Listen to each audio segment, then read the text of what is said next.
दोस्तों नमस्कार। जैसा कि आपको पता है कि दिल्ली के मुख्यमंत्री हैं अरविंद केजरीवाल, उनको सिम्टम्स थे, कुछ बुखार था, कुछ खांसी थी, खराश थी। इसके कारण वो आइसोलेट हो गए अपने होम क्वारंटीन। कोरोना टेस्ट आज सैंपल ले लिया गया है, रिजल्ट आज या कल में आ जाएगा। तो सबसे बड़ी बात यह है कि उसके बाद एक बैठक होती है जिसमें केंद्र से भी कुछ अधिकारी आते हैं और अनिल बैज भी है और मनीष सिसोदिया है, सत्येंद्र जैन है, बहुत सारे लोग वहाँ पर बैठे हुए थे। तो उस पर आज हम चर्चा करेंगे। और सबसे बड़ी बात है कि आज हमारा परिवार 5 लाख को पार कर गया है। आप सभी को उसके लिए बहुत बहुत धन्यवाद। तो सबसे बड़ी बात यहाँ पर करनी ये है कि जो मनीष सिसोदिया का जो बयान आया है, उन्होंने कहा है कि जुलाई 31 तक 5.5 लाख लोग यहाँ पर कोरोना संक्रमित हो जाएंगे। उसका उनका पलट करके एक जवाब था अनिल विज के लिए। 2 सवाल उन्होंने खड़े किए कि बाहरी लोगों का जो इन्होंने बयान पलटा है उसको किस कारण से किया है, और जो दिल्ली के अंदर बढ़ते हुए कोरोना के संक्रमण हैं उसका जिम्मेदार कौन होगा। अब ये भी सवाल मैं आपसे भी पूछ लेता हूँ कि जो ये वीडियो देख रहे हैं और जो हमारे देश की जनता है उससे भी मैं जान लेता हूँ कि अगर दिल्ली के अंदर इतनी ज़बरदस्त तरीके से उछाल आ रहा है तो इसका असली जिम्मेदार कौन है। सबसे बड़ी बात क्या है कि मैं बार बार एक चीज़ को उठाता आया हूँ कि जो देश के अंदर जो माहौल क्रिएट हो रहा है वो एकदम भयावह होता जा रहा है और अब कहीं ना कहीं 2.5 लाख को क्रॉस कर गया है कोरोना का संक्रमण। सबसे पहले मुंबई है, फिर कर्नाटका है, फिर दिल्ली, तीसरे नंबर पर दिल्ली आ रहा है। 30,000 के आसपास वहाँ पर भी हो चुके हैं। परंतु सबसे बड़ी बात यह है कि जो वीडियो की बहुत सारी वीडियोज़ इस तरह की वायरल हो रही हैं कि जिनमें हॉस्पिटल में बेड नहीं है और शमशान घाट पे नंबर नहीं लग रहा है। तो दिल्ली सरकार की जो विधानसभा है, दिल्ली सरकार के जितने भी अधिकारी हैं, उन्होंने फिर एक टेंडर पास किया जिसमें 3 शमशान घाटों का टेंडर करके उसको कंप्लीट करने का बहुत जल्दी से एक नियम बनाया। अब सबसे बड़ी बात है कि एक पाकिस्तान है और एक इंडिया है। हमेशा पाकिस्तान और इंडिया का एक द्वेष भावना वाली बात रहती है हमेशा से, ये आपने भी देखा है। और ये राजनेताएं जितने भी हैं वो हमेशा पाकिस्तान की बात करते रहते हैं। तो सबसे बड़ी बात ये है कि पाकिस्तान के अंदर सबसे पहले जब कोरोना संक्रमण फैलने लगा था तो उन्होंने सबसे पहले कब्रिस्तानों को खड़ा किया था। सबसे पहले कब्रिस्तान उन्होंने बहुत तादाद में बना दिए जिससे कि डेड बॉडियों को जल्दी से जल्दी उसमें डाल दिया जाए। तो सबसे बड़ी बात है कि उसी तर्ज पर अब दिल्ली के अंदर 3 शमशान घाट को और तैयार किया जा रहा है। जो सबसे बड़ा निगमबोध घाट है वहाँ पर भी जगह नहीं मिल रही है। अब जनता का फूट करके गुस्सा आया है कि जो मनीष सिसोदिया कह रहे हैं कि इसका जिम्मेदार कौन है, सरकार चला कौन रहा है। सबसे बड़ी बात यह है। और अब तक सरकार सिर्फ विज्ञापन खेलती रही, उसके बाद ग्राउंड लेवल पर सरकार ने किया क्या, ये सबसे बड़े सवाल हैं। और दूसरा सवाल ये भी है कि जिस तरीके से जो दिल्ली सरकार दावे करते आई कि हमने 10 लाख लोगों को खाना खिलाया, ठीक है, उसके बाद ये स्थिति दिल्ली के अंदर है कि जो गरीब लोग हैं उनके पास तक खाने की स्थिति ऐसी पैदा हो रखी है कि जो मिल जाए तो खा लेते हैं, नहीं मिलता है तो भूखे सो जाते हैं। ये स्थिति दिल्ली की है। अब दूसरी बात यहाँ पर ये करें कि जिस तरीके से मनीष सिसोदिया ने जो अनिल बैज के ऊपर इन्होंने सवाल छोड़ दिया कि इसका असली जिम्मेदार कौन है। असली जिम्मेदार तो वही होगा जो विज्ञापन दिखा रहा है, बार बार कह रहा है कि आपको हॉस्पिटल में नहीं आना है, इलाज नहीं कराना है, आपको घर में रहना है, घर में ही इलाज कर लो, स्वतंत्र अपने घर पर इलाज करवाओगे तो सही ठीक हो जाओगे। इस तरह की कहानी जो विज्ञापनों के माध्यम से सुनाई गई, और वही विज्ञापन आज उसको कहीं ना कहीं अच्छा साबित हो रहे हैं। ये ऐसी बात नहीं है, क्योंकि उसने जितना मोटा पैसा विज्ञापनों में बहाया उससे कहीं ना कहीं जो ग्राउंड लेवल की रिपोर्ट है वो सामने निकल के नहीं आई, जिससे कि पूरे देश में दिल्ली सरकार की थू-थू हो सके।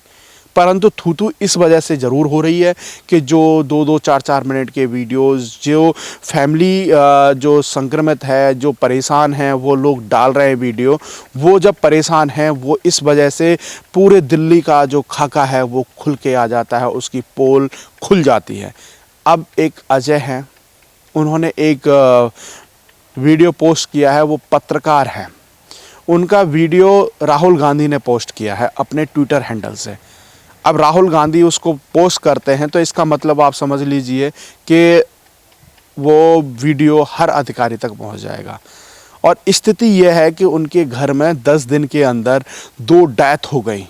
उनकी 2 बच्चियां हैं, उनको कोरोना पॉजिटिव है, उसकी वाइफ को पॉजिटिव है, वो खुद कोरोना पॉजिटिव है, सांस लेने में दिक्कत है, हॉस्पिटल में जगह नहीं है। ये स्थिति है। वो पत्रकार हैं, वो हमेशा से हमारी तरह आवाज़ को बुलंद करते रहे हैं, उनको जगह नहीं मिल रही। और यही 2 राज्य क्यों संक्रमित ज़्यादा हो रहे हैं, ये सबसे बड़ा सवाल है। इन्होंने ही सबसे ज़्यादा लापरवाही बरती। चाहे जो पहला लॉकडाउन रहा 21 दिन वाला, अगर वो 21 दिन वाला लॉकडाउन सच बात यह है कि जिस तरीके से केंद्र सरकार ने एक जिम्मा उठाया था और उसने 100 संक्रमित व्यक्तियों पर ही जनता कर्फ्यू और फिर उसके बाद 21 दिन का लॉकडाउन किया था, अगर वहीं पर ब्रेक हो जाता 21 दिन के लिए, लोग एक समय खाना खा करके अगर घर पर बैठ करके 21 दिन गुजार लेते तो शायद हो सकता है आज ये स्थिति जो देखने को मिल रही है वो नहीं होती। ये सबसे बड़ी कमी उन लोगों की रही जिन्होंने कहा सोचा कि खेतों में काम चल रहा है, अपने घर पे जाके काम कर लेंगे, चलो पैदल ही भाग लेते हैं।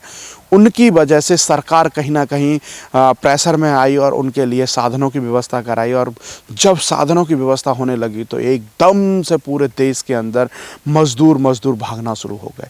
ये सबसे बड़ा सवाल यहाँ पर खड़ा हो गया। अगर ये दिल्ली सरकार अगर जिस तरीके से इन्होंने डीटीसी लगा करके इन लोगों को बाहर भगाया था, अगर नहीं भगाए होते तो आज दिल्ली का हाल ये नहीं होता। और जिस तरीके से मनीष सिसोदिया कह रहे हैं कि जुलाई के अंदर 5.5 लाख लोग होंगे, तो वो नहीं होते, दिल्ली सबसे सेफ जगह हो जाती।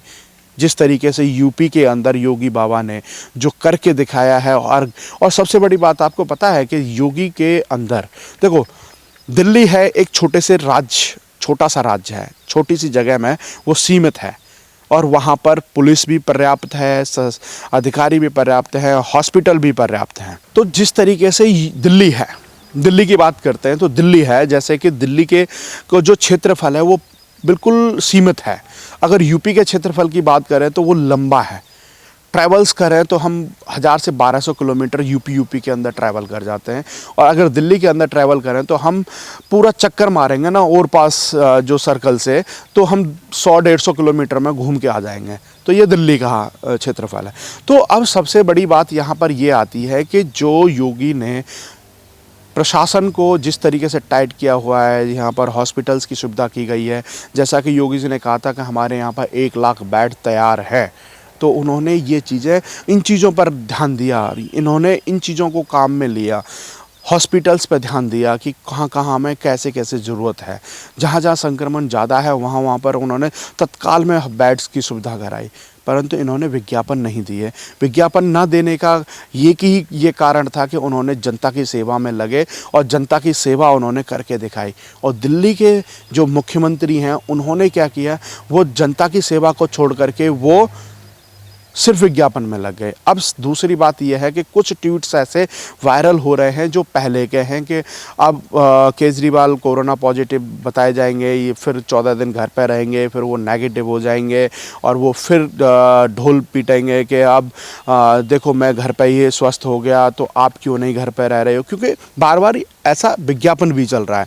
तो एक ट्वीट ऐसा भी वायरल हुआ है बहुत तगड़े तरीके से, और जो पुराना ट्वीट है। तो ये स्थिति दिल्ली की है, क्योंकि ये यहाँ पर अब पहले तो ये था कि संक्रमण को बता नहीं रहे हैं, बता दिया तो अब हॉस्पिटल में एडमिट नहीं कर रहे हैं। सेम यूपी के अंदर अगर कोई पॉजिटिव, अगर कोई सिम्टम्स भी पाते हैं या फिर इन्फेक्टेड भी पाया जाता है तो उसको शासन और प्रशासन दोनों उठा करके ले जाते हैं, उसका टेस्ट कराते हैं। टेस्ट कराने के बाद उसको अगर पॉजिटिव निकलता है तो उसको 14 दिन के लिए क्वारंटाइन कर देते हैं, उसका इलाज चालू हो जाता है। तो ये स्थिति यूपी की है और दिल्ली की स्थिति सेम पलटी हुई है। वहाँ पर कोरोना पॉजिटिव लोगों को कह रहे हैं कि मुख्यमंत्री दिल्ली के कह रहे हैं कि घर पर रह कर के इलाज कर। ये स्थिति बहुत भयावह होने वाली है। आप सभी को अपना स्वास्थ्य, अपना जीवन अपने आप तय करना है कि किस तरीके से गुजारना है। वक्त रहते हुए आपको संभल जाना है। अगर 2 महीने 4 महीने ज़रूरत पड़े तो आपको घर में रह कर के अपनी जीवन यापन कर लो। जैसा कि लाल बहादुर शास्त्री ने एक समय कहा था कि जब अनाज हमारे देश के पास पर्याप्त नहीं हुआ था, तो उस समय लाल बहादुर शास्त्री ने भी देश से आह्वान किया था कि एक समय खाना खा करके आपको गुजारा करना होगा और इतने समय तक हमारे पास अनाज आ जाएगा और उसके बाद किसान की खेती से अनाज आ जाएगा और उसके बाद से हम कोई दिक्कत नहीं होगी। तो पूरे देश की जनता ने उसको सिर माथे रखा और एक समय खाना खा करके प्रधानमंत्री का साथ दिया था। अगर आज प्रधानमंत्री आपसे रिक्वेस्ट कर रहे हैं तो आपको घर में रहना है, सोशल डिस्टेंसिंग का पालन करना है, तो इसको लेकर के आप सजग रहें। तभी आपकी जो कहा था ना नरेंद्र मोदी जी ने, जान है तो जहान है, तभी जान बचेगी, तभी जहान होगा। अब दूसरी बात यह है कि अब लड़ाई यहाँ पर नहीं रुकी है कि दिल्ली के अंदर कोरोना पॉजिटिव इतने हैं या वो हैं। लड़ाई अब यह है कि दिल्ली के अंदर स्प्रेड हो रहा है या नहीं हो रहा है, कम्युनिटी स्प्रेड हो रहा है या नहीं हो रहा है। लड़ाई इस बात की है। अब चुनौती भी इस बात की है। एक महाशय कहते हैं कि अभी स्प्रेड नहीं हो रहा है, एक महाशय कहते हैं कि अभी स्प्रेड होने लगा है। अब भाई 30,000 केस हो चुके हैं ऑन रिकॉर्ड। अदरवाइज़ आप जो लोग घर पर रह कर के रो रहे हैं और कोस रहे हैं सरकार को, अगर उन लोगों का भी पॉजिटिव और उनका टेस्ट करा लिया जाए तो हो सकता है कि वो बहुत ज़्यादा दिल्ली के अंदर केसेस मिल जाएंगे, जैसा कि मनीष सिसोदिया कहीं ना कहीं किसी आंकड़े के अनुसार कह रहे हैं। ये भी आपको पता होना चाहिए कि जो स्थिति अभी फ़िलहाल है वो स्थिति से कहीं ज़्यादा गुजर चुके हैं। इस आंकड़े के अनुसार वो मनीष सिसोदिया दावा भी कर रहा है। और दूसरा ठीकरा केंद्र सरकार और अनिल बैज के ऊपर, एलजी के ऊपर फोड़ रहे हैं कि जिम्मेदारी दिल्ली सरकार की नहीं है। सिर्फ चुनाव में ही दिल्ली का जो सीएम है वही बेटा चुनाव में था, अब बेटा नहीं है। वो बड़ा बेटा, छोटा बेटा और भाई नहीं है, अब वो सिर्फ चुनाव तक था। अगर इलाज की ज़रूरत है, सहायता की ज़रूरत है, अब वो बेटा भाई नहीं रहा है, वो सिर्फ अब ठीकरा फोड़ा जा रहा है। तो दूसरी सरकारों के ऊपर, अधिकारियों के ऊपर, फिर हॉस्पिटल्स के ऊपर फोड़ा जाएगा। तो ये मतलब साफ है कि जो दिल्ली है वो अपने हाथों से निकल चुकी है और उसको सिर्फ हाथों में लेना होगा तो दिल्ली की जनता को लेना होगा। वो स्वयं सुरक्षा में रहें और घर पर रहें, तभी अपनी जान बचा सकते हैं। आप हमारे साथ जुड़े रहिए। जय हिंद, जय भारत।